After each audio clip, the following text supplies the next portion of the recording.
Hey there, welcome to Viewpoint Christian Academy, where we've been helping families meet their Christian education goals since 1984. I'm Dr. Rondo, and it's time for devotions.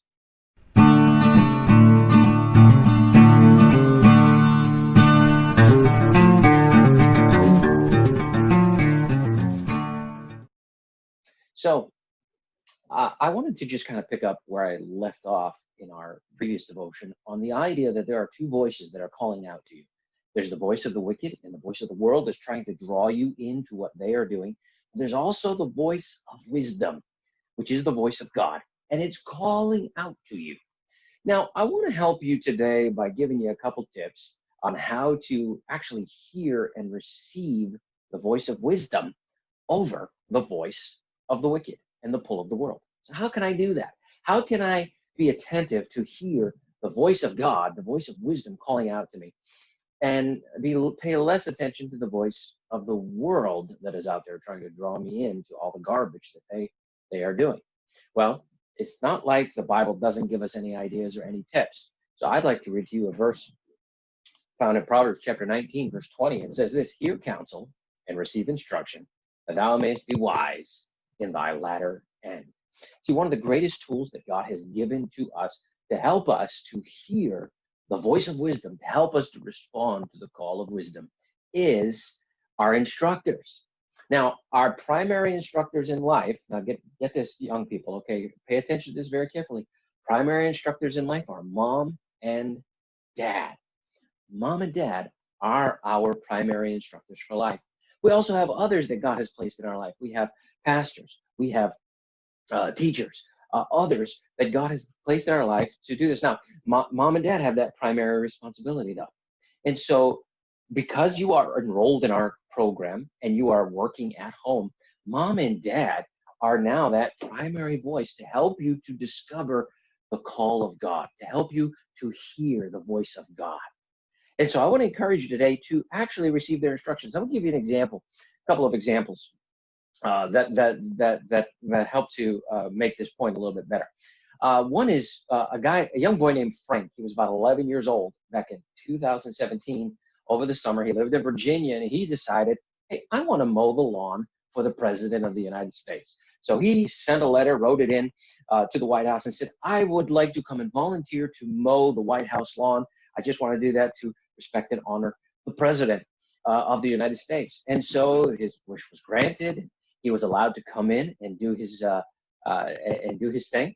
And as he was mowing the lawn, right in the middle of mowing the lawn, who comes out to see him but the President of the United States? Out comes Donald Trump to greet him as he's mowing the lawn. And so Frank is mowing the lawn, and he sees the president come out, and he's waving at him. He's trying to talk to him. And Frank looks over and stops looking. And he just keeps mowing right along. Starts a new line, turns around, keeps his line going. And the president's coming over, and he's yelling at him because the lawnmower's going. He's yelling in his ear, hey, how you doing? And all this kind of stuff. And Frank looks over at him and just keeps going. Finally, the dad of Frank comes over and tells him to hold on for 1 second and listen to the president. So he tells him to stop. And so he stops, and his dad and the president are talking, and he's listening to the conversation. And after a couple seconds, he just starts mowing the lawn again. And the president is chasing after him, and his dad is walking around. Finally, his dad looks at him and tells him, hey, knock it off, cut it. Stop mowing the lawn. Listen to the president. He's trying to talk to you. And he finally stops, he turns it off, and he gets this encounter, this once-in-a-lifetime opportunity for an 11-year-old boy to actually speak to the president and hear what the president of the United States had to say to him.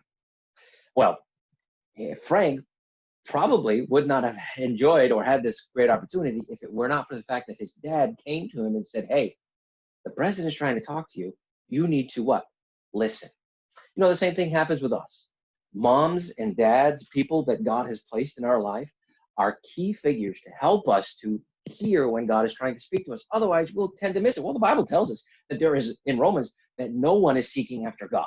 There's none righteous, no, not one. None of us sought after God. He came to actually seek us because we just weren't doing it on our own. But there are people that God has placed in our life that can help us to hear the voice and the call of wisdom. And we need to pay attention to those voices. We need to be willing to receive their instruction. I think of Samuel, that young boy in the Bible that we read about, that God spoke to. He was a young man, just a boy. God spoke to him. How many times did God speak to him? 3 times. Why did God speak to him 3 times? Because the first 2 times he didn't know that it was God speaking to him. He got up and he thought the voice of God sounded like Eli, who was his instructor, who was his authority in his life. So he got up and he went to him. And finally, after the 3rd attempt of coming to Eli, Eli figured out, oh, God is trying to speak to Samuel. So he said, Samuel, listen, this is what you need to do. And next time you hear that voice, say, speak, Lord, your servant hears. And so Samuel went back, and did God try to speak again? Yes. And this time he knew how to properly respond. Why? Because he received the instruction of the people that God had placed in his life. So let me encourage you, young people, receive the instruction that is being given to you so that you can be attentive to hear the voice of God. God wants to speak to you, and he's put people in your life to help you to hear his voice. So let me just encourage you with that today. Lord bless you. Have a great day.